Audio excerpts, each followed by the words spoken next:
ஜெபம் செய்யலாம். எங்களை அதிகமாய் நேசிக்கிற எங்கள் நல்ல பரம தாப்பனே, இந்த மாலை வேலைக்காக நன்றி செலுத்துகிறோம். இந்த நாளிலும் தாப்பனே வர இருக்கிற மக்களை சீக்கிரம் அழைத்துமாறு சுவாமி, வந்திருக்கிற மக்களுக்காக நன்றி செலுத்துகிறோம். இந்த நேரத்தை நீர் ஆசீர்வதித்து தாரோம். உடைய வசனங்களை தியானிக்கிறதுக்கு அவையானவர் பெற்றுக்கொள்வோம். உடைய வார்த்தைகளை எங்கள் வாழ்க்கைக்கு பிரயோஜனமாக்கி தரும்படியாய் மேம்படுத்தி நாங்கள் ஒன்றுக்கும் உதவாதவர்கள், ஆனால் உம்முடைய கிருபையினாலே மீட்கப்பட்டதுனால இம்மட்டுமாய் சுவாமி வழி நடத்தி வருகிறீர். நன்றியோடு நாங்கள் துதிக்கிறோம், ஸ்தோத்திக்கிறோம். இந்த நேரத்திலும் உடைய வசனங்களை தியானிக்கிறதுக்கு எங்களுக்கு நீர் கிருபத்தா எங்களை தாழ்த்தி உடைய கருத்துல பொறுப்பேற்றுக் கொள்ளும் வழி நடத்தும். நேசிக்கிற இயேசு கிறிஸ்து மூலமாய் வேண்டிக் கொள்ளும். ஆமேன், ஆமேன். Welcome everyone. நாளிலும் நாம ஏசாயா தீர்க்க தரிசன புத்தகத்தை தியானிக்கும்படியாக 9ஆம் அதிகாரத்துல 6 வசனங்களை நம்ம கடந்த வாரத்துல பார்த்தோம். தொடர்ந்து இந்த நாளில நாம் அதை தியானிக்க இருக்கிறோம். 9ஆம் அதிகாரம் 6ஆம் வசனம். இந்த 6ஆம் வசனத்துல நாம என்ன பார்த்தோம் என்று பார்ப்போம்னால், அவருடைய 3 முக்கியமான குறிப்புகளை பார்த்தோம். இயேசு கிறிஸ்து 3 முக்கியமான குறிப்புகளை குறித்து நாம் பார்த்தோம். அதாவது அவர் பாலகனாய் நம்மிடத்திலே பிறந்தார், நமக்கு அவர் ஒரு குமாரனாய் கொடுக்கப்பட்டார், கர்த்தத்துவம் அவர் தோளின் மேல் இருக்கும் என்று சொல்லி நாம் 3 முக்கியமான குறிப்புகளை பார்த்தோம். மேலும் அவருடைய நாமத்தை குறித்தும் நாம் இதுல அதிகமாய் தியானித்தோம். நாம் அவருடைய நாமத்தை தியானிக்கும் போது அவருடைய நாமமானது அவருடைய குணாதிசயங்களாய் இருக்கிறது என்று சொல்லியும் பார்த்தோம். அவருடைய நாமமானது அவருடைய குணாதிசயங்களாய் இருக்கிறது என்று பார்த்தோம். அதுல அவர் அதிசயமானவர், ஆலோசனை கர்த்தர், நித்திய பிதா என்றெல்லாம் பார்த்தோம். கடைசியா நாம தியானிக்கிற ஒரு காரியம் பிரின்ஸ் ஆஃப் பீஸ், சமாதான பிரபு என்று சொல்லி அந்த காரியத்தை குறித்துதான் நம்ம கடைசியா முடிச்சோம். இன்றைக்கு சமாதானம் என்பது உலகத்துல காணப்படாத ஒரு காரியமா இருக்கிறது என்பது நாம் எல்லாரும் அறிவோம். சமாதானத்துக்காக இந்த உலகத்தில் பல முயற்சிகள் எடுக்கப்பட்டு கொண்டிருக்கிறது என்றும் நாம் பார்க்கிறோம். இந்த கால சமயத்துல இன்றைக்கு மாத்திரம் அல்ல, கடந்த 2000 வருடங்கள் அதற்கு முன்பான தீர்க்கதரிசி காலங்களிலும் கூட, பழைய ஏற்பாட்டு காலங்களிலும் கூட இந்த சமாதானமானது மிகவும் அரிதா இருந்தது. ஆனால் பிறக்க இருக்கிற அந்த மேசியாவுக்கு ஒரு பெயர் சமாதான பிரபு என்று சொல்லலாம். அந்த மேசியாவின் பிறப்பின் சமயத்துல அவருக்கு சமாதான பிரபு என்ற பெயரை தீர்க்கதரிசி ஒரு தீர்க்க தரிசனமாய் சொன்னார். அவர் பிறந்த போது தூதர்கள் எல்லாரும் ஒன்று கூடி வாழ்த்தினார்கள். அந்த வாழ்த்துதல் என்ன? கர்த்தருக்கு மகிமை, பூமியிலே சமாதானம், மனுஷர் மேல் பிரியம். இவ்விதமாய் அந்த வாழ்த்துதல் இருந்ததாக நாம பார்க்கிறோம். ஆனா ஒன்று, இன்றைய வரைக்கும் அந்த வாழ்த்துதல் நிறைவேறவே இல்லை.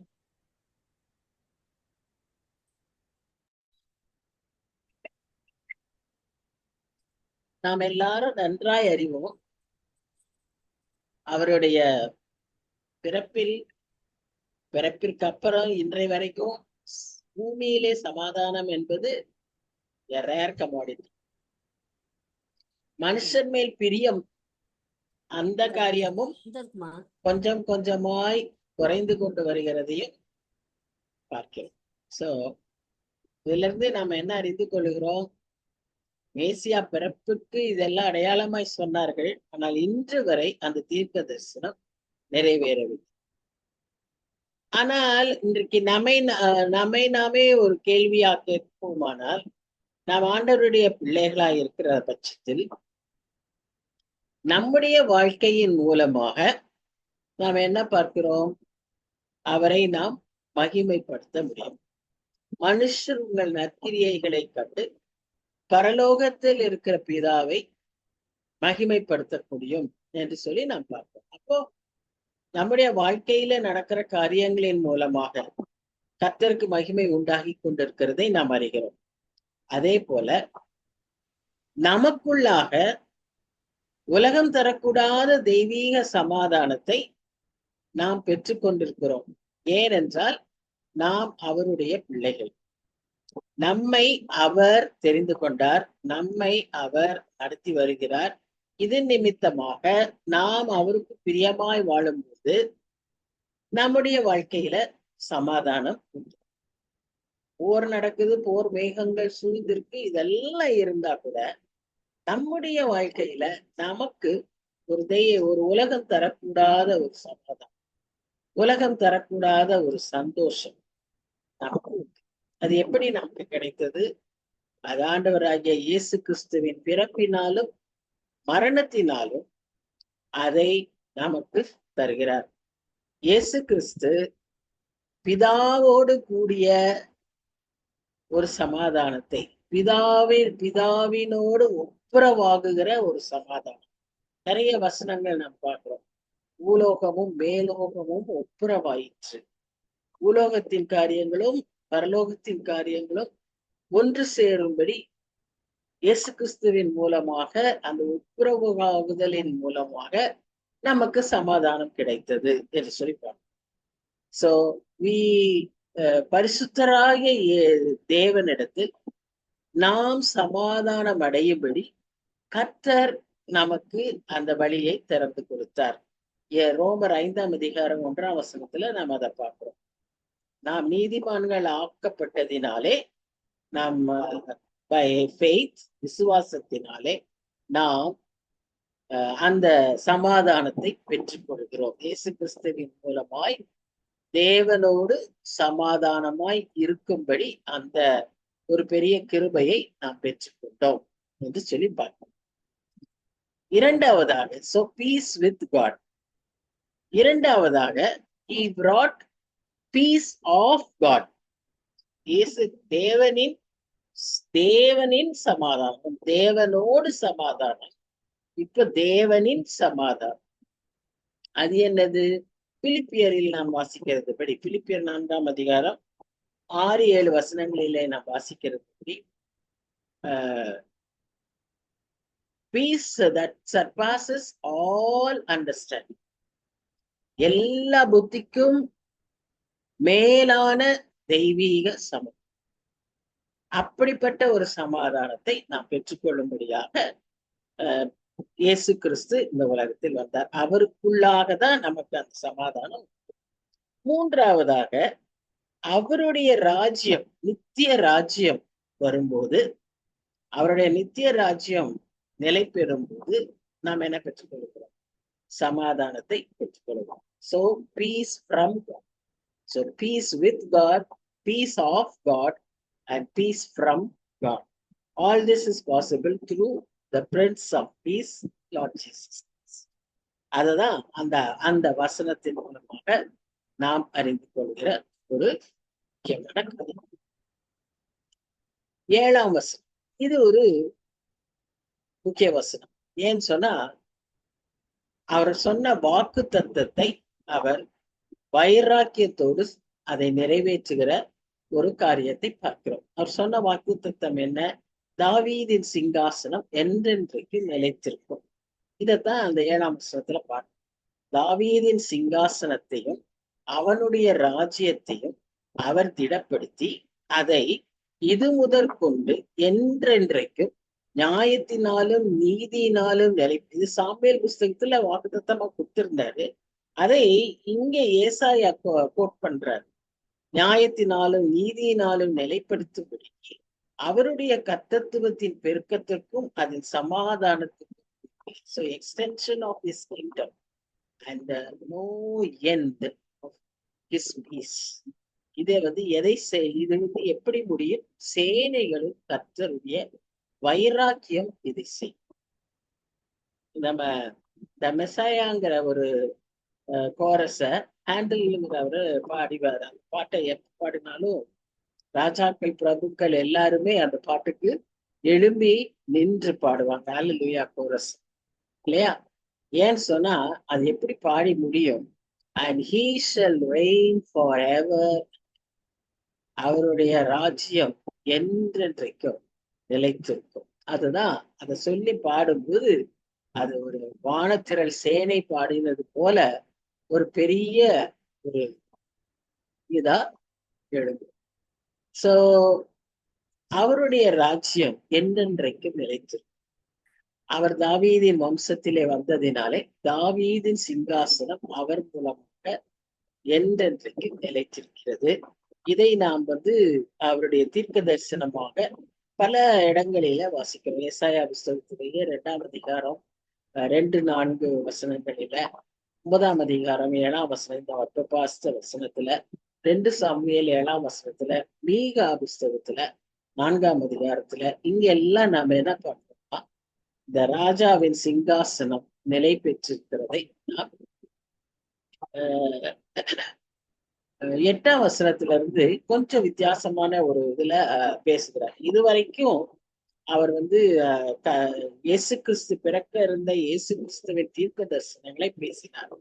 8ஆம் வசனத்திலிருந்து இந்த இஸ்ரேல் ஜனங்களுடைய பாவங்களும் அவர்களுடைய துணிகரமான செயல்களை நாம் வாசிக்கிறதை பார்க்கிறோம். அதற்கு கர்த்தர் கொடுக்கிற தண்டனைகளையும் இப்போ 8ஆம் வசனத்துல பாத்தீங்கன்னா ஆண்டவர் யாக்கோபுக்கு ஒரு வார்த்தையை அனுப்பினார். ஏன் அப்படி ஒரு ஸ்பெசிபிக்கா யாக்கோபுன்னு சொல்றாருன்னா, யாக்கோபுடைய இன்னொரு பெயர் இஸ்ரவேல். இப்ப அவர் இந்த இஸ்ரவேல்னு சொல்றதுக்கு இன்னும் சில இடங்களில நீங்க பாத்தீங்கன்னா இஸ்ரவேல் என்கிறதற்கு பதிலாக எப்ராயிம் என்று சொல்லப்படுகிறது. ஏன்னா 10 கோத்திரத்துல அந்த எப்ராயிமர் தான் அதிகமா இருந்ததுனால அத முழு இதையும் ரெப்ரசன்ட் பண்றத எப்ராயிம் என்று சொல்வதாக நாம் பார்க்கிறோம். இப்ப எப்படியானாலும் இங்க யாக்கோபுக்கு ஒரு வார்த்தையை அனுப்பினார். அது இஸ்ரவேலின் மேல் இறங்கிச்சு.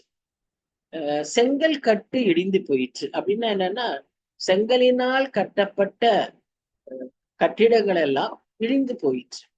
எதனால? அங்க வந்த கர்த்தருடைய கோபத்தினாலே, கோபாக்கினையினாலே எல்லாம் இடிந்து போயிற்று. ஏன்னா ஏற்கனவே இவர்கள் எதற்கு பயந்து கொண்டிருந்தார்கள் என்று நாம் ஞாபகப்படுத்த வேண்டும். அதாவது 7ஆம் அதிகாரத்திலிருந்தே நம்ம ஆகாசு ராஜாவை பற்றி பார்ப்போம். இந்த ஆகாசு ராஜா ஒரு பயந்து போய் அசீரியர்கள் செய்யக்கூடிய கொடுமைகளை எண்ணி பார்த்து பயந்து நிற்கிறதை நாம் பார்க்கிறோம். அப்போ அந்த கோபாக்கினை, அந்த கோபத்தின் விளைவாக ஏற்படுகிற அந்த போர் நிமித்தமாக செங்கல் கட்டிடங்கள்லாம் இடிஞ்சு போயிடுச்சு, காட்டத்தி மரங்கள்லாம் வெட்டப்பட்டுருச்சு. இப்படியான ஒரு சூழ்நிலையில அதான் அவங்களுடைய பேக்ரவுண்ட், அவங்களுடைய கான்டெக்ஸ்ட், அது எல்லாமே இப்படி அழிந்து போன சூழ்நிலையில இப்ப அவங்க என்ன சொல்றாங்கன்னா, இது கர்த்தருடைய செயல்.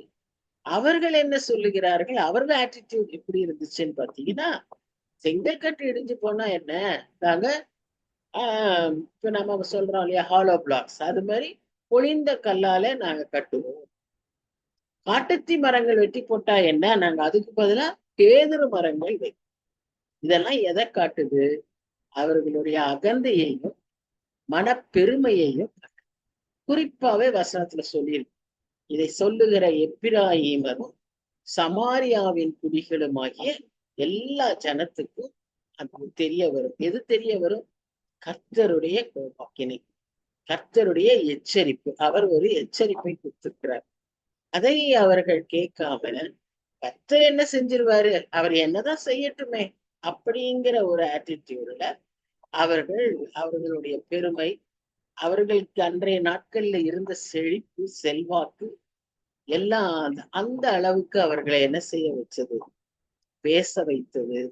அந்த அளவுக்கு அவர்கள் அந்த காரியங்களை செய்கிறவர்களாய் நாம் பார்க்கிறோம். இப்போ அந்த பெருமையில அவங்க என்ன செஞ்சாங்கன்னு பாத்தீங்கன்னா, பல அவர்கள் நாட்டுக்கு வரக்கூடிய தீங்குக்கு இவர்களே காரணமாய் கர்த்தர் அந்த எச்சரிப்பை கொடுத்தாரு. ஆனா அதை அப்படியே நிறைவேற்றி இருக்க மாட்டார். ஏன்னா நம்முடைய ஆண்டவர் இரக்கம் உள்ளவர். அதனாலதான் அது எச்சரிப்பை கொடுத்தார். இவங்க மனம் திரும்பி தங்களை தாழ்த்தி இருந்தார்கள், ஆனால் அந்த தண்டனை அவர்களுக்கு வந்திருக்காது. உதாரணமா நம்ம பார்க்கிறோம், நினிவே பட்டணத்துக்கு கர்த்தர் என்ன செய்தாருன்னு நாம் அறிவோம். எச்சரிப்பை யோனா மூலமா கொடுத்தார், தீர்க்கதரிசி மூலமாக கொடுத்தார். அந்த ஒரே எச்சரிப்பு, ஒரே பிரசங்கத்துல அத்தனை பேரும் அவங்க 1,40,000 பேருக்கு மேலாக மனம் திரும்பினார்கள். அந்த நினிவே நகரம் காக்கப்பட்டது. இதுதான் ஆண்டவர் செய்ய விரும்புகிற காரியம். ஆனா இந்த மக்கள் தங்களை தாழ்த்தாம, யார் இந்த மக்கள்? இந்த ஜனங்களுக்காகவே மேசியாவாய் பிறந்து வந்த அந்த ஜனங்கள் அவரை ஏதாவது எதிர்க்கிறார்கள், அவர்களை வேண்டாம் என்று சொல்லுகிறார். அதாவது they reject Jesus Christ, they reject Messiah. அதுதான் அங்க நாம. சோ இவ்வளவு ஒரு பயங்கரமான துணிகரமான செயல் வந்த உடனே கர்த்தர் என்ன செய்யறாரு பாத்தீங்கன்னா, ஆதலால் அவங்க அப்படி இருந்ததுனால கர்த்தர் ரேத்சீனுடைய சத்துருக்களை அவர்கள் மேல் உயர்த்தி, ரேத்சீன் என்று சொல்லும் போது நாம பாக்குறது என்னன்னா சிரியாவை குறிக்கிறது. அந்த சிரிய மக்களை உயர்த்தி அவர்களுடைய இஸ்ரவேலருடைய மற்ற சத்துருக்களை எல்லாம் கலப்ப. கொஞ்சம் நம்ம இன்றைய கான்டெக்டோட அப்படியே யோசிச்சு பார்க்கணும். அன்னைக்கே தீர்க்கதரிசி மூலமாக சொன்ன காரியங்கள் எல்லாம் அன்னைக்கு நிறைவேறிச்சு, அன்றே நிறைவேறிச்சு. நம்ம எப்பவுமே எந்த தீர்க்க தரிசனமும் prophecy has got real fulfillment, a near fulfillment and a distant fulfillment. மறக்கவே கூடாது. அந்த காலகட்டத்திலே நடக்கலாம். சம்டைம்ஸ் மல்டிபிள் ஃபுல்ஃபில்மெண்ட் அந்த காலகட்டத்துல நடக்கலாம். அதுக்கப்புறம் ஒரு 200-300 வருஷத்துக்கு அப்புறம் நடக்கலாம். அதற்கப்புறம் 1000 வருஷம் கழிச்சு கூட நடக்கும். A prophecy is such an important thing in the life of or in the history of Christianity, the history of or life of a Christian. So நம்ம என்ன பார்க்கிறோம்னா, அன்றைக்கு அது நிறைவேறிச்சு. ஆனா இன்றும் கூட நம்ம இந்த நடைபெறுகிற காரியங்கள் எல்லாம் பார்க்கும்போது exactly the same thing is happening. இஸ்ரேலுக்கு இன்னைக்கு நடக்கிற நியூஸும் இதையும் நீங்க யோசிச்சு பாருங்களேன். சீரியாவில இருந்து வர சத்துருக்களை அவர் உயர்த்தி அவர்களுடைய மற்ற சத்துருக்களை அவர்களோடு கூட்டி கலப்பார். முற்புறத்தில் சீரியரும் பிற்புறத்தில் பெலிஸ்தரும்.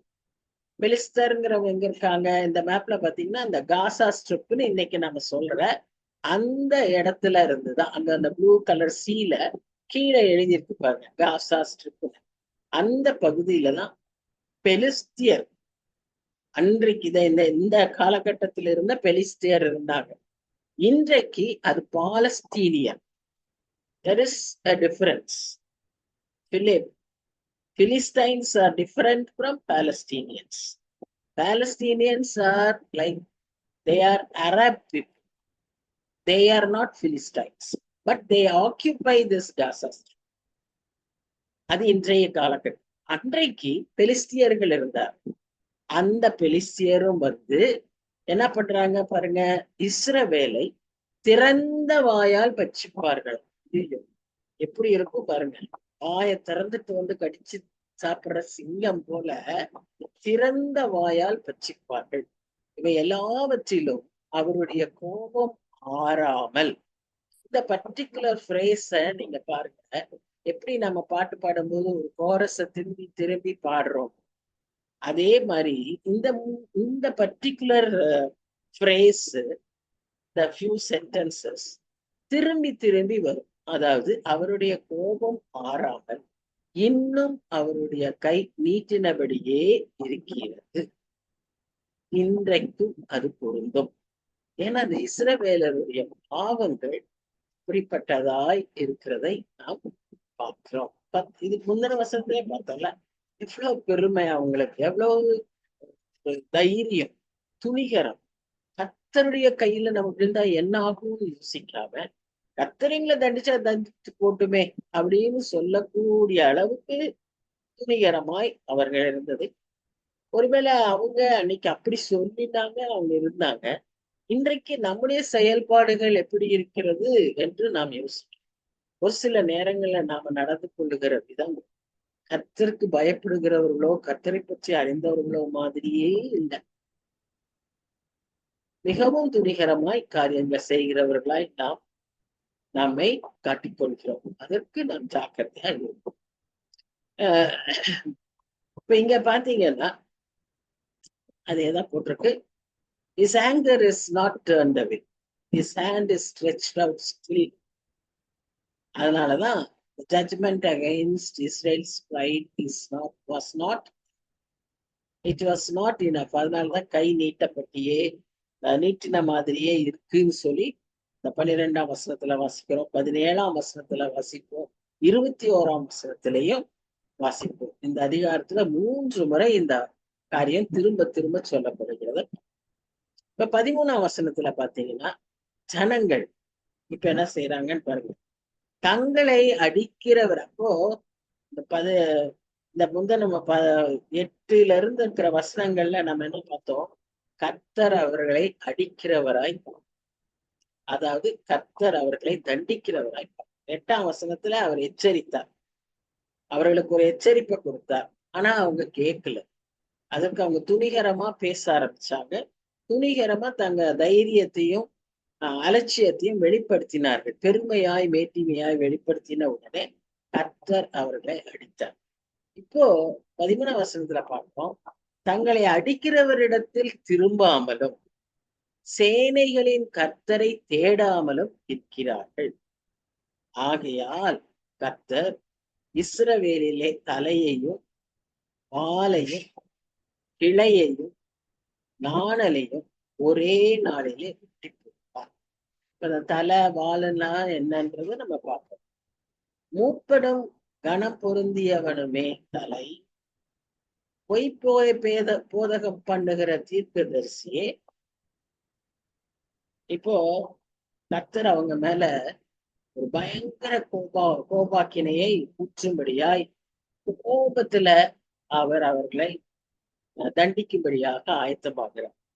இந்த மக்கள் எப்படி இருக்காங்கன்னு சொன்னா, இந்த கழுதை எல்லாம் சில சமயம் பார்த்தீங்கன்னா, கழுதைய அந்த வண்ணா விரட்டும் போது நீங்க பார்க்கலாம் எவ்வளவு கஷ்டப்படுவான். அந்த கழுதைய ஒரு இடத்த விட்டு அசைக்கிறதுக்குன்றது நீங்க அவனை அடிச்சு அதை நகர்த்தும் போது அதை பார்த்திருந்தீங்கன்னா உங்களுக்கு தெரியும். சில நேரங்கள்ல அந்த கழுதை எந்திரிக்காது.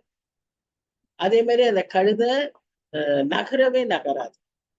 பிள்ளையாம கூட நம்ம பார்த்தோம் இல்லையா, அந்த கழுதையை அடிக்கிற. ஏன்னா சாதாரணமா இந்த பிடிவாதமான மிருகத்துல அது ஒரு மிருகம், ரொம்ப பிடிவாதம், நகரவே நகராது. அதே குணாதிசயங்கள் இந்த மக்களிடத்துல காணப்படுகிறது. கொஞ்சமும் மாற மாட்டேங்கிறாங்க. எத்தனை எச்சரிப்பு கொடுத்தாலும், எவ்வளவுதான் கர்த்தர் தீர்க்கதரிசி மூலமாக பேசினாலும் அவர்கள் கொஞ்சமும் மாறாததினாலே, தங்களை தாழ்த்தாததினாலே, மனம் திரும்பாததினாலே, கர்த்தரிடத்துக்கு அவர்கள் திரும்பாசி அதே ரீசனே அங்க போடுறாரு வசனத்துல. ஆகவே அவர் என்ன செய்யறாரு? தண்டிக்க ஆரம்பிக்கிறாரு. அப்ப அதுல தண்டிக்கிறது எப்படி இருக்குன்னா, அதுல வாழை தலைனா யாரு? மூப்பர். வால்னா யாரு? அங்க இருக்கிற தீர்க்கதரிசிகள் எல்லாரையும் அவர் என்ன செய்வாரு? அழிக்கிறாரு. அது மாத்திரம் இல்ல, இந்த பிரான்ச், அந்த நாணல், அப்படி கிளை நாணல்னா என்ன? அதேதான், கிளை மேல போகுது, நாணல் கீழே அப்படியே சாயுது. எல்லாமே அந்த கம்யூனிட்டியில இருக்கிற எல்லா குரூப்பும் இருக்கிறார். அதுதான் இங்க நாம பார்க்கிறோம். அப்படியான ஒரு கோபாக்கினையை அவர்கள் மேல் ஊற்றும்படியாக அந்த ஜனங்கள் நடத்தப்பட்டார். அதற்கு நம்ம கர்த்தரை குறித்து நம்ம ரொம்ப கேர்ஃபுல்லா பார்க்கணும்.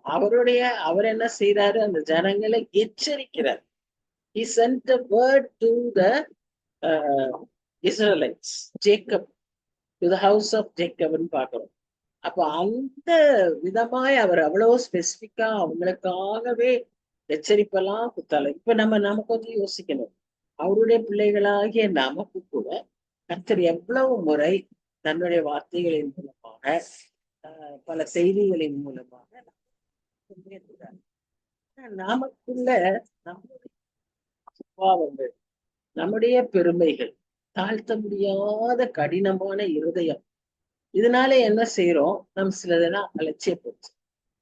சிலதை நாம நினைக்கிறோம் இந்த மனுஷரை அலட்சியப்படுத்துறோம், மனுஷருக்கு நாம காரியங்களை செய்யறோம். ஆனா அதை அவர் என்ன சொல்றாரு, எனக்கே அதை செய்யும். நீ நல்லது செஞ்சாலும் அது எனக்கே தான் செஞ்சோம். நீ என் பிள்ளைகளை துன்பப்படுத்தினாலும் அது என்னையே தான் நீ துன்பப்படும். தவிழ்ட்டு அதான் சொல்றாரு இல்லையா? அப்புறம் நம்மகிட்ட என்ன சொல்றாரு, இந்த சிறியரை நீ அவர்களுக்கு உதவி செய்துன்னா அது எனக்கே செய்யும். So whether you do good or bad to the people, it is, he takes it, it is done for him. அப்போ நம்ம ஒருத்தர் நம்ம அலட்சியப்படுத்தும் போதோ, ஒருத்தர் துன்புறுத்தும் போதோ, ஒருத்தர் ரிஜெக்ட் பண்ணும், we are literally rejecting God. அதனாலதான் நமக்கு ரெண்டு கமாண்ட்மெண்ட் தான். Love God, love them. இத இந்த ரெண்டும் சரியா இருந்தாதான் ரெண்டுமே பேலன்ஸ்டா இருக்கும். இன்னைக்கு நிறைய சர்ச்சஸ்ல எல்லாம் என்னன்னா இந்த லவ் மென் இந்த இது மாத்திரம் அதிகப்படுத்துறாங்க. So they leave this. நம்ம எல்லாம் Christians, we are loved by God. Whether we are loving God அது இல்ல, but our duty is to love men, is to take care of the poor. அப்படின்னு இந்த சோசியல் இது மாத்திரம் ரொம்ப இம்பார்ட்டன்ஸ் கொடுக்குறாங்க. That is a danger. It is a danger. அது balanced Christianity கிடையாது. ஒரு balanced Christian will know how to love God and express it in the love of men. இதுதான் நாம கற்றுக்கொள்ள வேண்டிய ஒரு முக்கிய சத்தியம்.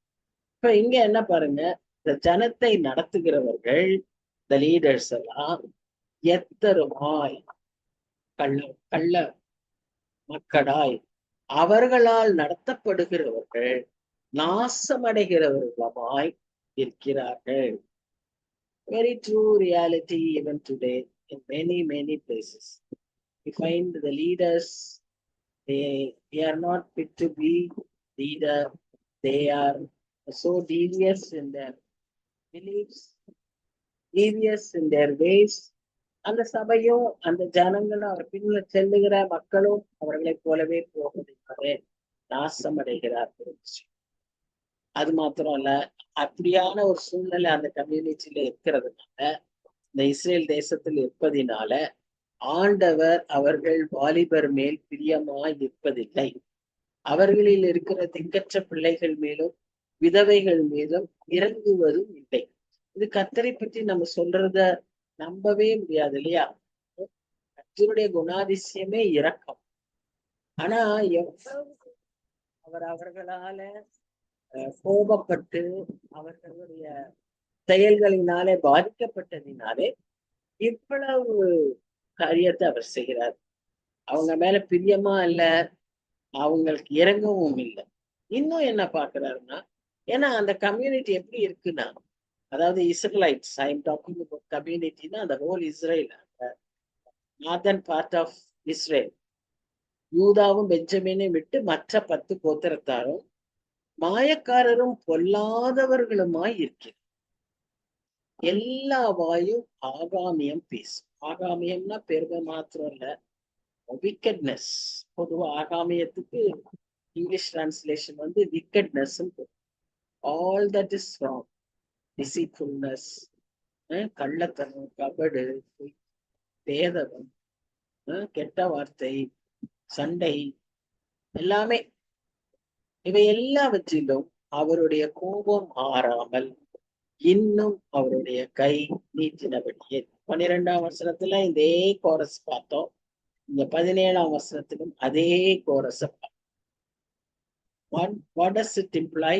Emphasis. திரும்ப திரும்ப சொல்லும்போது கர்த்தருடைய கோபம் எவ்வளவாய் பெரிதாய் இருந்திருக்கிறது, அது எவ்வளவு தூரம் அவரை பாதிச்சிருக்கிறதுங்கிறத நாம 18ஆம் வசனத்தை பார்த்தீங்கன்னா, ஆகாமியமானது அக்கினியை போல் எரிகிறது, அது முட்செடியையும் நெரிஞ்சலையும் பட்சிக்கும், அது நெருங்கிய காட்டை கொளுத்து புகை திரண்டு எழும்பும். ஒரு கெட்ட காரியம் பாத்தீங்கன்னா அப்படியே பரவிடும், சீக்கிரமா காத்துல பரவிடும். நல்லது அவ்வளவு சீக்கிரம் பரவாது, நல்லது நிறைய சொல்ல மாட்டாங்க, நல்லது நிறைய பரவாது. ஆனா ஒரு கெட்ட ஒரு சின்ன விஷயமா இருக்கும், பரவிடும், புகை மாதிரி வந்துடும், திரண்டு எழும்பும், காட்டையே கொளுத்திடும். அதேதான் ஒரு கெட்ட பழக்கம், சின்ன அடிக்ஷன், ஒரு சின்ன டிசோபீடியன்ஸ் spread very quickly. சேனைகளின் கர்த்தருடைய சினத்தால் தேசம் அந்தகாரப்பட்டு ஜனங்கள் அக்கினிக்கு இரையாகும். Then God will send the fire. He will judge them with fire. ஒருவனும் தன் சகோதரனை, இவங்களுடைய அக்கிரமமே தீ மாறி பரவுறப்போ கர்த்தருடைய வாக்கினையும் ஊற்றி அதை இது பண்ணும்போது என்ன ஆகுதுன்னா, ஒருத்தர் கூட விட மாட்டாங்கிறாங்க. அந்த விக்கெட்னஸ் எவ்வளவு தூரம் போகுதுன்னு பாத்தீங்கன்னா, வலதுபுறத்தை இருக்கிறவர்களையும் பட்சிப்பாங்க, இடதுபுறத்துல இருப்பவங்களையும் பட்சிப்பார்கள். வசனம் எப்படி போட்டு பாருங்க, பட்சித்தாலும் பசித்திருப்பார்கள். They would want to do more and more and more wicked things, right side or left side. அவனவன் தன் தன் புயத்தின் மாம்சத்தை தின்பான். ஒரு அனிமல் லைக் அவங்களுடைய எல்லா, நம்ம ரோமர் 1ஆம் அதிகாரத்துல நாம பார்க்கிறோம், அங்கேயும் இதே ஒரு நிலைமைய பார்க்கிறோம். அங்க கர்த்தர் எப்படி அவர்களை அவர்களுடைய சுய இஷ்டத்துக்கு ஒப்பு கொடுத்தார், எவ்வளவு எச்சரிச்சு பார்த்திருப்பாரு, விட்டுட்டார். அந்த கேட்டின் நிலைமைதான் இங்கேயும் பாரு. அத அங்க அவர் சொல்றாரு. ஆனா இங்க அந்த நிலைமையை நாம் மனாசே, எப்பிராமியும் மனாசையும், அவங்க 2 பேரும் பிரதர்ஸ், அவங்க ட்ரைபு அப்படியே அங்க இருக்காங்க. 2 பேரும் ஒருத்தருக்கு ஒருத்தர் இப்படி விரோதமா இருந்து அவருடைய கோபம் எல்லாவற்றிலும் அவருடைய கோபம் மாறாமல் இன்னும் அவருடைய கை. இப்போ நாம எப்படி கர்த்தர் இவர்களுக்கு மன்னிப்பு தர முடியும்? ஏன்னா ஒருத்தரும் மணந்திருப்பது, ஒருத்தருக்கும் அந்த எண்ணமே வரல. இன்றைக்கு நாம இந்த போர் சூழ்நிலைகள் எல்லாம் இதற்காக எல்லாம் கூட நம்ம ஜெபிக்கணும். பொதுவா போர் நிறுத்தணும், போரின் விளைவுகள், இவைகளெல்லாம் யோசிக்கிற வேலையில இந்த மாதிரி காரியங்கள் எல்லாம் நம்ம படிக்கிறதுனால நாம அறிந்து கொள்ள வேண்டிய ஒரு காரியம், இந்த மக்களுக்கு மனம் திரும்புகிற ஒரு நிலைமைய நாம வலியுறுத்தி ஜெபிப்போம். அவங்களுடைய அந்த பாவ செயல்களிலிருந்து அவர்கள் விடுபடணும், அவர்களுடைய தீவிரவாத எண்ணங்கள்ல இருந்து அவர்கள் விடுபடணும், அவங்களுக்கு ஒரு மன்னிப்பு வரணும், அவங்க உள்ளத்துல ஒரு அன்பு வரணும்னு இவ்விதமா எல்லாம் நாம ஜெபிக்க இன்றைக்கு நம்ம ஆண்டவர் இந்த வசனங்களுக்காக நமக்கு சொல்கிறார். ஏன்னா அவருடைய கோபம் கை நீட்டினபடியே இருக்கிறது. ஏன் எவ்வளவோ சமாதான முயற்சிகள் நடந்தாலும் சமாதானம் நிறைவேறல, சமாதானம் மக்கள் சமாதானத்துக்குள்ள வரலன்னா காரணம் இதுதான்.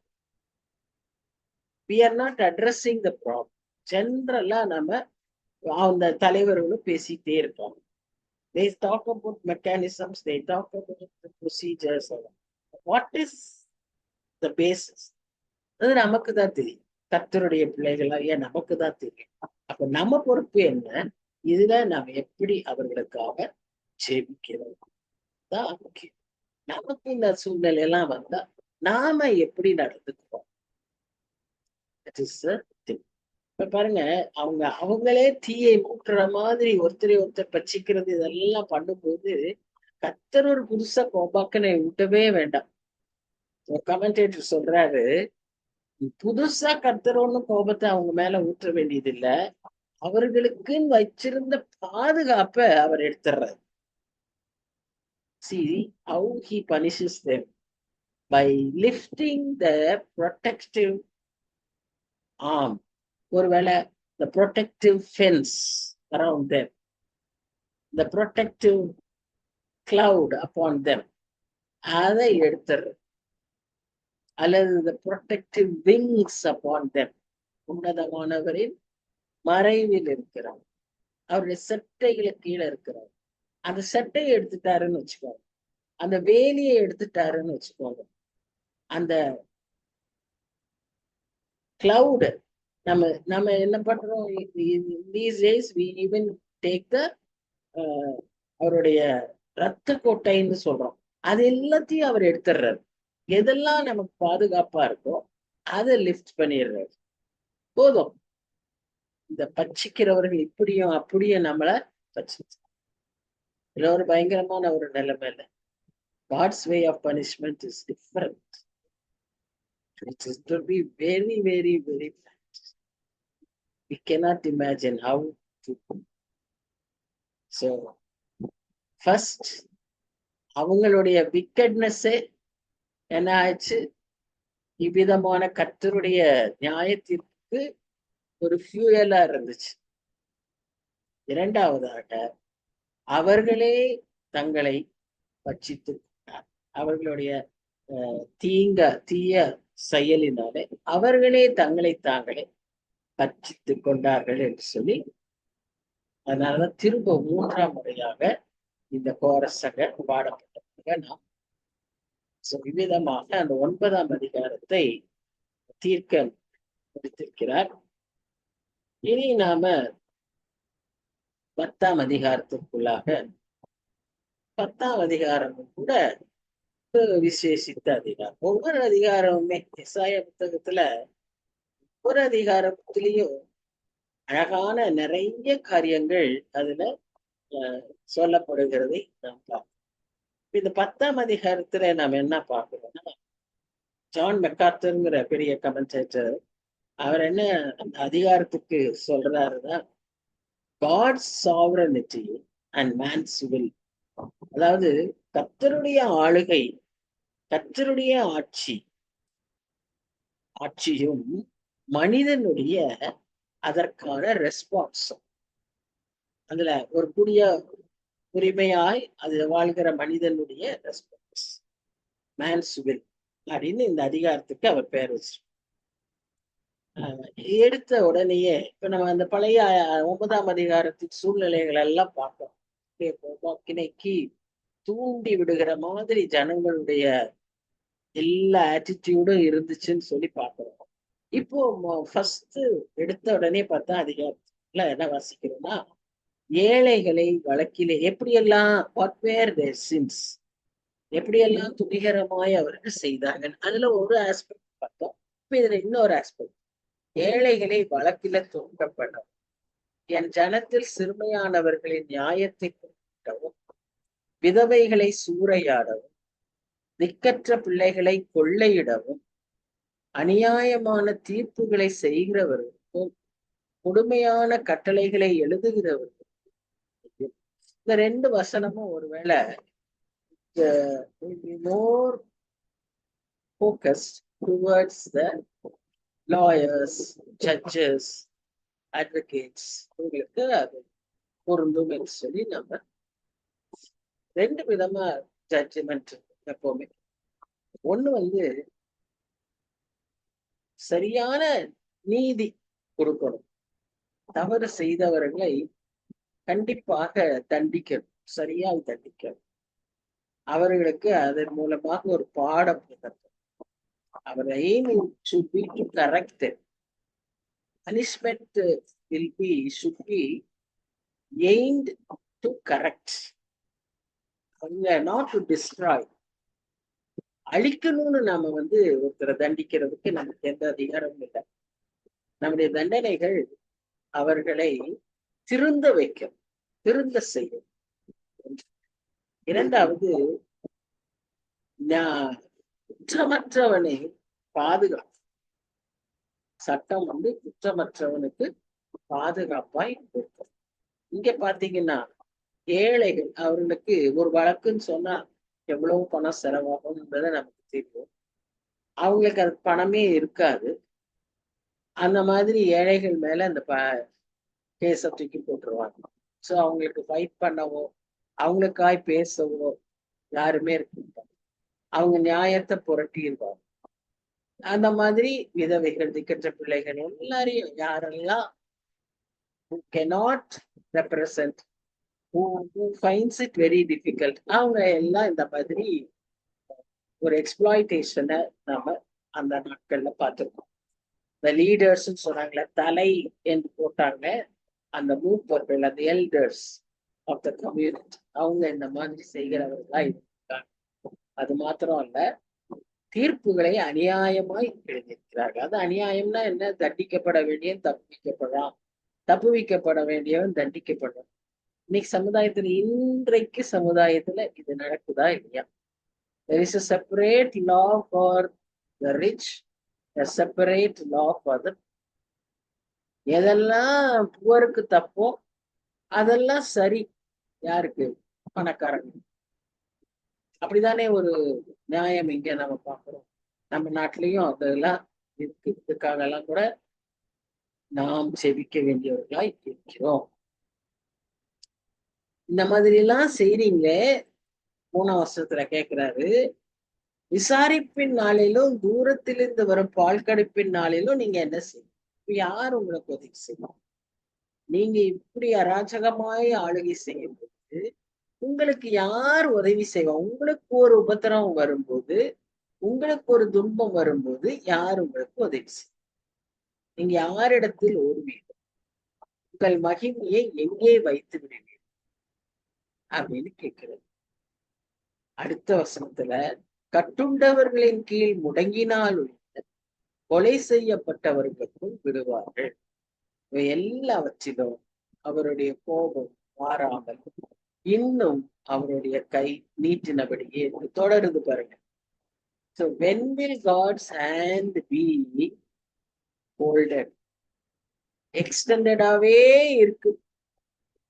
காரணம், அக்கிரமமும் பாவமும் பெருகிக் கொண்டே இருக்கு. அவருடைய கோபத்தை தூண்டிக்கொண்டே இருக்கு. அவரை தண்டிக்க வைக்கிறதை நாம் அந்த லீடர்ஸ பத்தி என்ன நாம இது வரைக்கும் இப்ப நான் சொன்னதேதான். அதாவது இன்னைக்கு மக்கள் இந்த ஏழை மக்களை ஒரு ஒரு என்ன சொல்றது, சிங்கத்துக்கு இறை மாதிரி, இவர்களுடைய பணக்காரர்களுடைய அதிகாரத்தில் இருக்கிறவர்களுடைய அராஜகத்துக்கு ஏழை மக்கள் இரையாய் போய்விடுவதை அவங்க செய்யறத, அவங்க எல்லா அநியாயத்தை அவங்க மேல. இப்ப அவங்களுக்கு ஒரு ஆள் வேணும். they should show somebody as a convictனா, ஒன்னும் பேச தெரியாத ஒரு அப்பாவி பையனா இருக்கலாம், ரோட்ல சும்மா திரிஞ்சுக்கிட்டு இருக்கலாம், அவனை பிடிச்சு நம்ம ஸ்டூடெண்ட்ஸ்க்கெல்லாம் நம்ம இந்த எச்சரிப்பு அதிகமா நம்ம கொடுப்போம். அதை திங்க் அவங்களுக்கு என்னன்னா, நான் ரொம்ப அந்த ஏஜ்ல உள்ள ஒரு தைரியத்துல நான் சுதந்திரமா இருப்பேன், நான் என்ன வேணா செய்வேன். இன்னைக்கு பாத்தீங்கன்னா அவங்க தலையெல்லாம் காக்கா கூடு மாதிரி தலைய வெட்டிக்கிறாங்க. அது என்னோட சுதந்திரம் அப்படின்னு சொல்றாங்க. எல்லாம் என்னென்னமோ செய்யறாங்க. அப்படியெல்லாம் செஞ்சுட்டு சரி சட்டைக்கு பட்டன் போடாம அப்படியே லூஸா அப்படி இப்படின்னு திரிஞ்சிட்டு இருந்தா கிடைச்சாண்டா ஒருத்தர் போலீஸ் பிடிச்சிட்டு. அதான் நடக்குது. இவங்கெல்லாம் அவர்களுடைய காரியங்களுக்கு, ஏன்னா சட்டத்துல அவ்வளவு ஓட்டம் இருக்கு. அதுல they all become brave. அடுத்ததான் நம்ம என்ன பாக்குறோம் சொன்னா, இன்னைக்கு மேடையில நின்று பேசுகிறவர்கள் ரொம்ப அழகா பேசுறாங்க. நீதியை பத்தி பேசுறாங்க, இரக்கத்தை பத்தி பேசுறாங்க, மற்றவங்களுக்கு செய்யற உதவிய பத்தி பேசுறாங்க, நிறைய பேசுறாங்க. நீங்க இன்னைக்கு தலைவர்களுடைய பேச்செல்லாம் பாத்தீங்கன்னா, அவங்களுடைய வாக்குறுதிகள் எல்லாம் பாத்தீங்கன்னா எல்லாம் அவ்வளவு அழகா இருக்கும். ஆனா when it comes to reality நமக்கே தெரியும் எவ்வளவு காரியங்கள்ல இன்னும் காரியங்களை ஒற்றுமே செய்யாமல் இருக்கிறார்கள் என்று சொல்லி கூட நாம, அது ஒரு பக்கம். அடுத்ததா இதுக்கு நேர் எதிர்மாறாக அவ்வளவு அக்கிரமமாய் செய்கிற மக்களையும் பேசுகிறது அவ்வளவு ஈயொழுக பேசி, ஆனா செயல்ல அவ்வளவு பயங்கரமாய் இருக்கக்கூடிய மக்களையும் நாட்களிலே, அது அந்நாட்களிலே இருந்தது. அது ஒரு பயங்கர பாவமா இஸ்ரேல் மக்களே இருந்தது. இன்றைக்கு எல்லா இடத்துலயும் இது இருக்கு. உலகம் முழுவதும் இது நான் பார்க்கிறேன். வெளியே பார்த்தா அதுல ஒன்றும் தவறே இல்லாத மாதிரி இருக்கு. ஆனா அடிப்படையில பாத்தீங்கன்னா பேசிக்கா ஏழை மக்களையும் யாரெல்லாம் ரெப்ரசன்ட் பண்ண முடியாம இருக்காங்களோ, புவர் பீப்புள், படிப்பு இல்லாம இருக்கலாம், வசதி இல்லாம இருக்கலாம், ஒருவேளை அவங்கள ரொம்ப தாழ்த்தப்பட்டவர்களாய் ஒதுக்கினவர்களா இருக்கலாம், ஆஸ்ட்ரசைஸ்ட், மார்ஜினலைஸ்ட், அந்த மாதிரி மக்களா இருக்கலாம். ஆனா அவர்களை நசுக்குகிற ஒரு சட்டம், நசுக்குகிற ஒரு கவர்மெண்டா தான் எல்லா நாட்டிலையும் இருக்கிறது. Everywhere it is the same. So ரெண்டு விதமான ட்ரீட்மெண்ட் இருக்கு. சபையிலேயே இருக்கு. சபையிலேயே ப்ராமினன்ட் பீப்புளுக்கு ஒரு ட்ரீட்மெண்ட், புதுசா வர்றவங்க அல்லது அன்னோன் பீப்புளுக்கு, அல்ல ஈவன் நோன் பட் காமன் அவங்களுக்கு ஒரு how do we respond? நமக்கு ஒரு வேளை அந்த பொறுப்பு கொடுத்தா அவங்கள நம்ம எப்படி ட்ரீட் பண்றோம், அல்லது நம்மை மற்றவர்கள் ட்ரீட் பண்ணும்போது நாம் அதை எவ்விதமா ஏற்றுக்கொள்ளும்? இந்த கேள்வி ஒரு பெரிய கேள்வி. இதை நம்ம யோசிக்க வேண்டிய. இந்த சூழ்நிலையே இதெல்லாம் பேசுறாருன்னா, அசீரியர்கள் இந்த மக்களை, நம்ம தான் பார்த்தோம் இல்லையா, ஆகீஸ் ராஜா பயந்து போய் நிக்கிறாரு, இந்த மக்களை தாக்க வராரு. அவர் தாக்கும் போது கர்த்தர் அவருக்கு உதவி செய்யறாரு. கர்த்தரே அவரை அனுமதிக்கிறார். நம்ம தான் பார்த்தோம்ல, அவருடைய கோபம் இன்னும் நீட்டினபடியே இருக்கு. அவரை அனுமதிக்கிறார். ஏன்னு சொன்னா, அசீரியர்கள் உலகத்திலேயே மிகவும் கொடூரமானவர். அவங்களுடைய செயல்பாடுகளை பார்த்தீங்கன்னா, அவங்க வெறும் ஜெயிச்சாங்க, ஒரு இடத்த ஆக்கிரமிச்சாங்கன்றதோட இருக்காது. இவர்களுக்கெல்லாம் எப்படின்னா, எவ்வளவு நிலம் கிடைக்குதோ, எவ்வளவு புதுசா நாடுகள் கிடைக்குதோ அவ்வளவையும் ஆக்கியபை பண்ணணும் தான் அன்றைய நாட்கள்ல இருந்த இந்த அசீரியன்ஸ இருந்த பகுதியில வரலாற்றுல ஒட்டோமேன் எம்பையர்னு சொல்றோம். அவங்க பாத்தீங்கன்னா வெரி டாமினன்ட். இந்த சைடுல எல்லா பகுதியும் பிடித்து ஆளுகை செய்த மக்கள். இன்றைக்கு சீனா, அடுத்ததா அங்க ரோமன்ஸ் இருந்தாங்க. அப்புறம் இன்றைக்கு சீனா, எப்படி சீனா நாடு இருக்கோ, எதெல்லாம் கிடைக்குது எல்லாத்தையும் சுத்தணும், எல்லாத்திலையும் சேர்த்திக்கணும், எல்லா நாடும் தனக்கு வரணும், எல்லா இடமும் தனக்கு சொந்தமாகும்.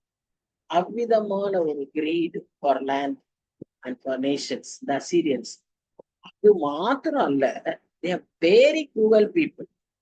நம்ம பார்த்திருக்கோம் இல்லையா, இந்த சீரியன்ஸ, அந்த ISIS அந்த மக்கள்லாம் எப்படி கொடுமைப்படுத்தினாங்க, அந்த சிரியாவில இருந்து எப்படி அந்த ரெஃப்யூஜிஸ் எல்லாம் தப்பிச்சு ஓடி வந்தாங்க, அவங்கெல்லாம் எப்படி அவங்களுக்கு ஹியூமனிட்டியே கிடையாது. they have their own way of humiliating people.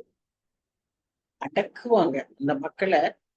எப்படி அடக்குவாங்கன்னு நம்ம சொல்லவே முடியாது. அந்த மாதிரி ஒரு மிருகத்தனமான விதத்துல செய்வாங்க. அது செய்யறது மாத்திரம் இல்ல, அதுல அவர்கள் மகிழுவார். That is their characteristic. They will be so happy. Now, nothing less than these Romans. Romansம் அதேதான். அந்த கொலோசியத்துல உட்காந்து எல்லா மிருகங்களை அனுப்பிவிட்டு அந்த காரியங்கள் கிளாடியேட்டர் அதெல்லாம் செய்வாங்க. அதே மாதிரி இவங்க மெத்தட்ல இவங்க செய்வாங்க. But attitude is the same. So, ஆனா இதையெல்லாம் பார்த்துட்டு கர்த்தர் என்ன சொல்றாரு தெரியுமா? இஸ்ரேல் ஜனங்களை பார்த்து, ஒருவேளை நமக்கே எவ்வளவு வேதனையா இருக்கு, நமக்கு எவ்வளவு மனசுல அப்படி ஒரு கஷ்டமாகுது, யூ கெட் அ ஸ்டரிங் இன் த ஹார்ட்ல. ஆனா கர்த்தர் சொல்றாரு, இரக்கத்தில் ஐஸ்வர்யம் உள்ள ஆண்டவர், இரக்கமே உருவான ஆண்டவர் சொல்றாரு, நீங்க என்ன ரிஜெக்ட் பண்ணீங்க? சோ இப்ப நான் இல்லாம நீங்க இருக்கும் போது இதுதான் உண்மை.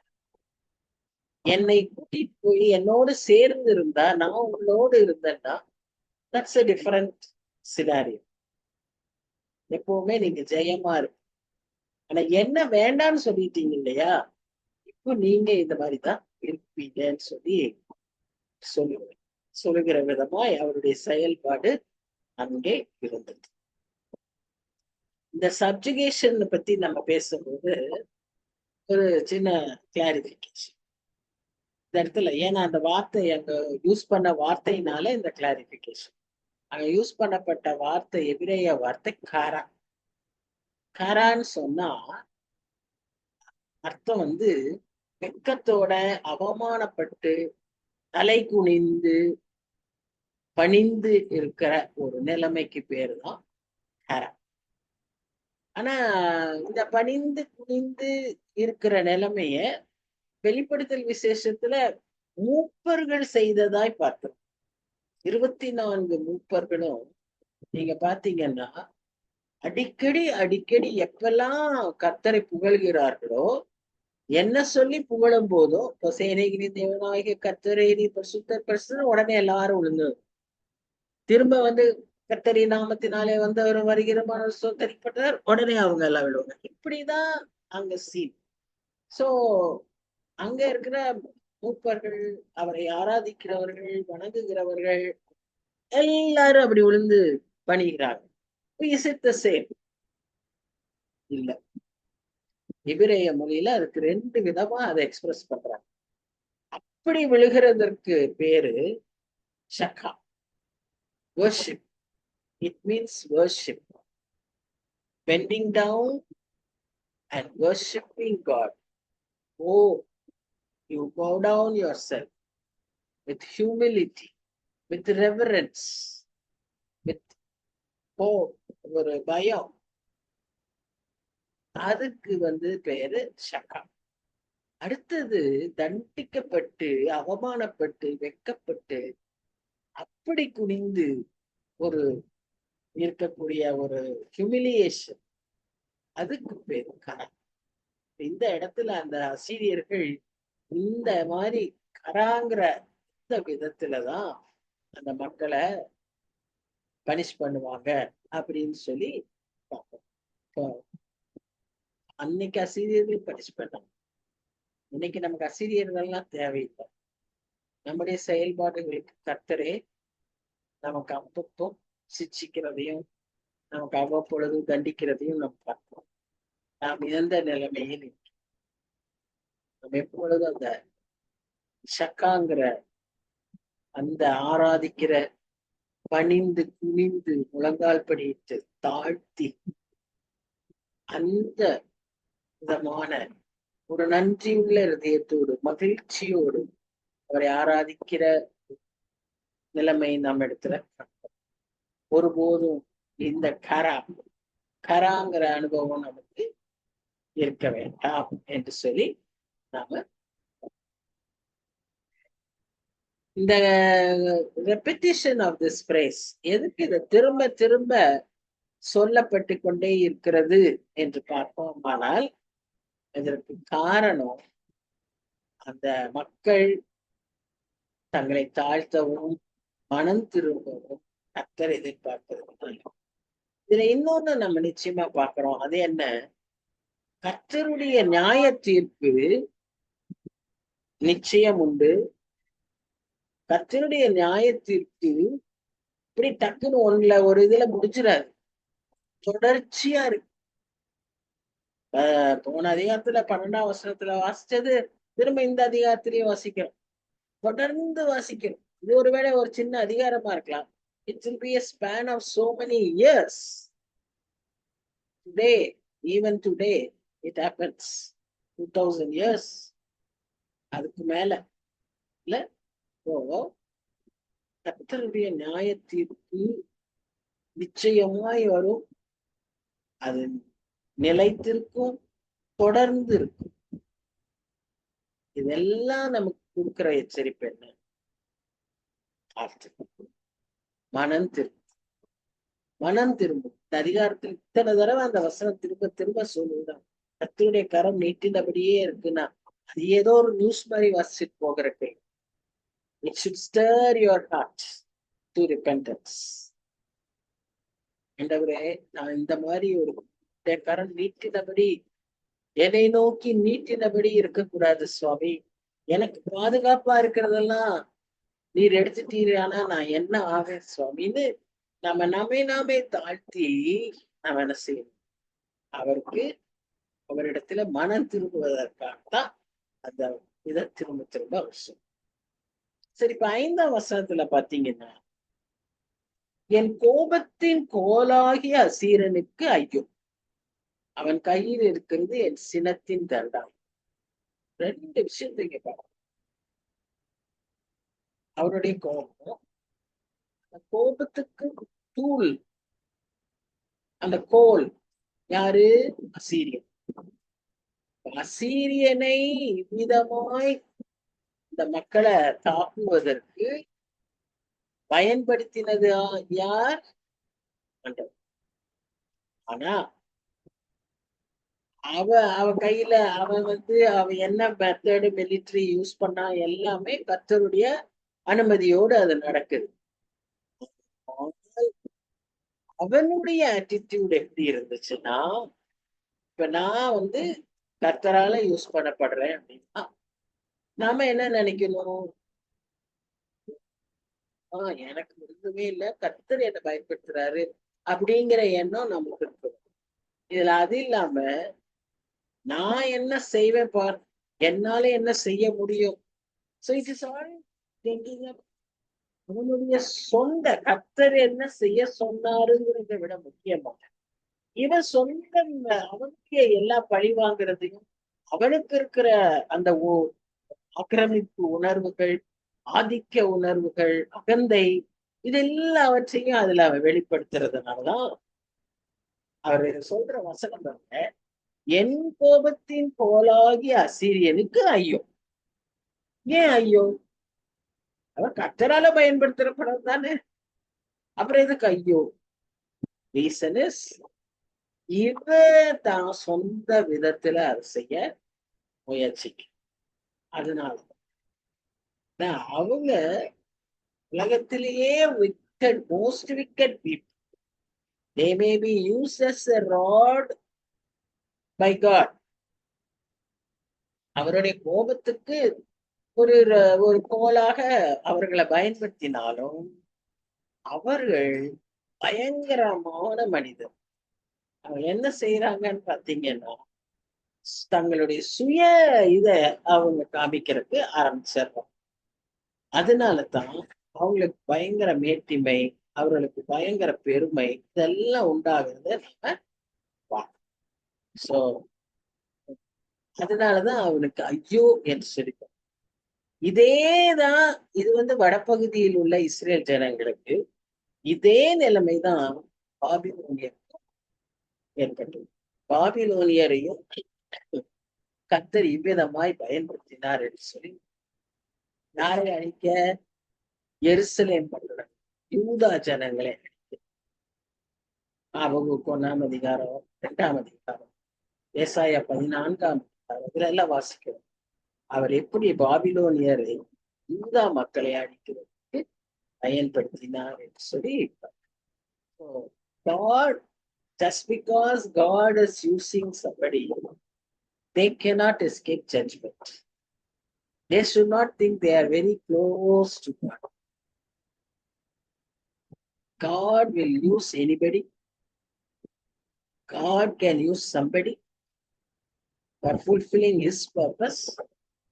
That person cannot escape God's judgment. That person is also accountable to God. இததான் இதுல நாம கற்றுக்கொள்கிற பாடம். நிறைய சமயம் கர்த்தரால் பயன்படுத்தப்பட்டேன்னு சொல்லி என்ன வேணா செய்ய ஆரம்பிச்சார் இல்லையா? எதை வேணா செய்யறோம், எதை வேணா பேசுறோம். ஆனா கர்த்தர் எல்லாவற்றையும் பார்த்து கொண்டிருக்கிறார். அவருடைய நியாய தீர்ப்பு நிச்சயம் உண்டு. அது அது தொடர்ச்சியாயும் உண்டு. அதைத்தான் நம்ம இந்த வசனத்துல 5ஆம் வசனத்துல நம்ம ரொம்ப தெளிவா, அந்த அசீரியர்கள் அவர் கர்த்தருக்கு மகிமை கொடுக்க வேண்டும், நான் கர்த்தரால் பயன்படுத்துகிற ஒரு பாத்திரம், கர்த்தர் சொன்னதை மாத்திரம் நான் செய்யணும் அப்படின்லாம் அவங்க நினைக்கவே இல்லை. அவங்க கிடைச்சதுடா சான்ஸ், அவங்க நினைக்கவே இல்லை. அவங்களுக்கு கர்த்தர் இதை அனுமதிச்சிருக்காரு. இது ஏதோ சுய சுய சாமர்த்தியத்தினால, அவர்களுடைய விக்கெட்னஸ்னால, அவர்களுடைய திறமையினால அவங்க இதை பண்ணியிருக்காங்கன்னு நினைச்சிட்டு they express all their carnality, மாம்சீக உணர்வுகளை அதுல வெளிப்படுத்துகிறதாக நாம God will bring them to task. அதனாலதான் ஐயோ என்று சொல்லி நாம. சரி, இப்ப இதுல இருந்து ஒரு 2 கேள்வி அதை மாத்திரம் சொல்லிட்டு முடிச்சிடலாம். அதாவது சாதாரணமா நாம இதை பார்த்துப்போம். நமக்கு தோணக்கூடிய 2 கேள்விகள் என்ன? முதலாவது, இந்த விதமான ஒரு தீமையான ஒரு காரியத்தின் மூலமாய் கர்த்தர் எனக்கு ஏதாவது நன்மை செய்ய முடியுமா? உதாரணமா, இப்ப எனக்கு ஒரு நஷ்டம் ஏற்படுது, அல்லது எனக்கு ஒரு தோல்வி ஏற்படுது, இது கர்த்தர் அனுமதிச்சிருக்காரு. எனக்கு ஒரு விபத்து ஏற்படுது, வியாதி வந்துருது, ட்ரெட்ஃபுல் டிசீஸ், என்னமோ ஒண்ணு. இவ்விதமான தீங்கின் மூலமாக கர்த்தர் எனக்கு நன்மை செய்ய முடியும். அதுதான் அநேகருடைய கேள்வி. ஆனா பதில் என்ன? அவர் மேல் நாம் நம்பிக்கை உள்ளவர்களாக தொடர்ந்து அவருக்கு கீழ்ப்படிந்து அவரையே சார்ந்து தேடிக்கொண்டிருக்கும்போது எல்லாவற்றையும் அதினதின் காலத்துல அழகாய் செய்வார், நேர்த்தியாய் செய்வார்.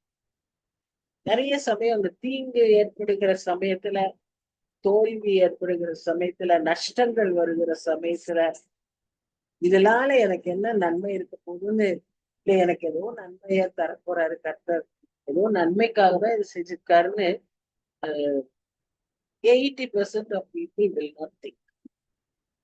ஒரு நல்ல ஆண்டவருக்குள்ள இருக்கக்கூடிய நல்ல பிலீவர்ஸ் ஒரு 20% might think like this.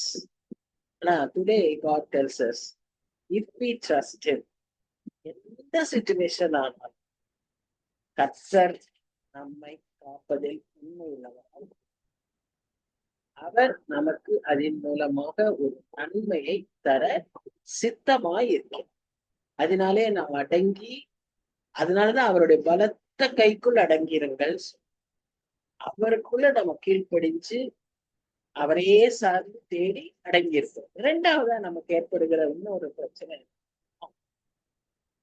இதெல்லாம் எனக்கு நடக்கும்போது, குறிப்பா மற்றவர்களால் எனக்கு துன்புறுத்தல், மற்றவர்களால் எனக்கு அவமானங்கள், மற்றவர்களால் எனக்கு சில சமயம் அநீதியால் நடக்கக்கூடிய காரியங்கள்,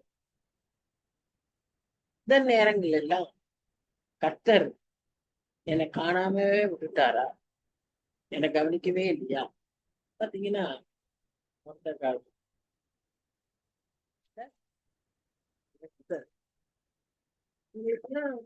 ஒரு ஸ்டேஜ் வரைக்கும் they were so unrecognized. அவங்க யாருன்னு எல்லாருடைய அதிகாரத்தில் இருக்கிற மற்றவர்களுடைய அராஜகத்தன்மைக்கு அவங்க ஆளானாங்க. நாள் வந்தது. ராஜாவுக்கு நிம்மதியே இல்லை. எங்களை பத்தி அவர் நினைக்கவே இல்லை. தூங்க முடியல அவரால். எடுத்து பார்த்தா அப்போ அவர் அதை செய்ய அவர் சம்மதிக்கிறார்.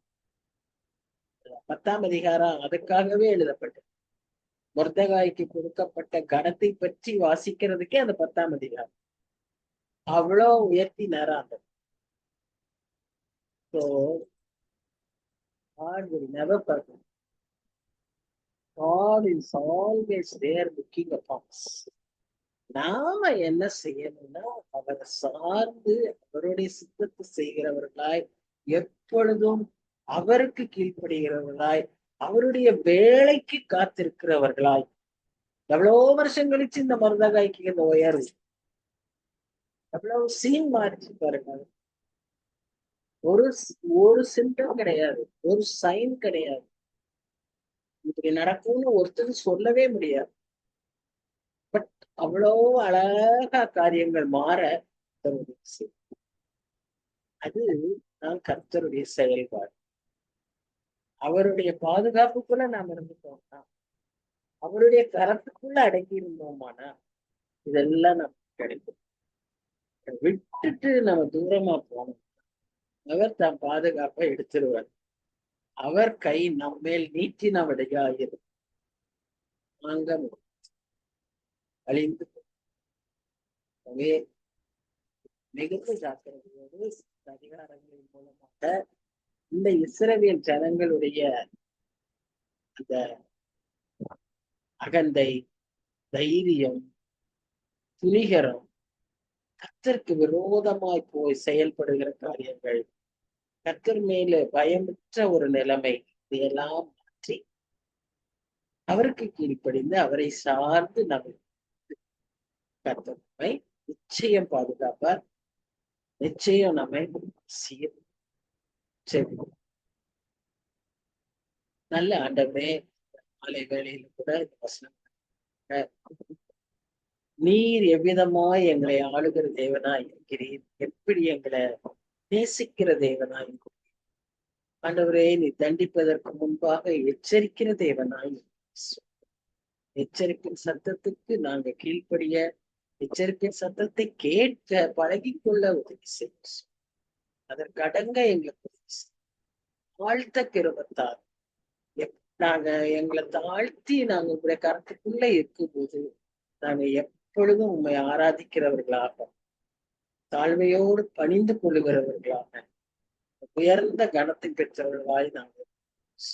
ஏன்னா உங்களுடைய வாழ்க்கையில நாங்க அநேக சமயம் ஆண்டவரே நாங்கள் வெட்கப்பட்டு போகிற ஒரு நிலைமைக்கு, ஆண்டவரே நாங்க குனிய குனிய குட்டப்படுகிற ஒரு நிலைமைக்கும் ஆண்டவரே நாங்க எங்களை நீர் ஒப்பு கொடுக்கிற தேவனாய் எப்பொழுதும் நீர் காத்திருக்கிற தேவனாய். திரும்பி விட மாட்டாங்களா, மனம் திரும்பி விட மாட்டாங்களா, அதுதான் உடைய இலக்கமா இருக்கிறத பார்க்கிறோம் சுவாமி. இதை நாங்களும் அறிந்து மற்றவர்களுக்கும் அறிவிக்கவும், ஆண்டவரே மற்றவர்களையும் இந்த விதத்துல நாட்கள்ல ஆயத்தப்படுத்தவும் எங்களுக்கு நீர் உதவி செய்யும். சொன்னா இங்கேயே உடைய கரம் நீட்டப்பட்டிருக்குன்னு பார்க்கிறோம். ஆண்டவரே, இந்த உண்மையா என்னுடைய கோபாக்கினையில நாங்க சந்திக்க எங்களால முடியாது.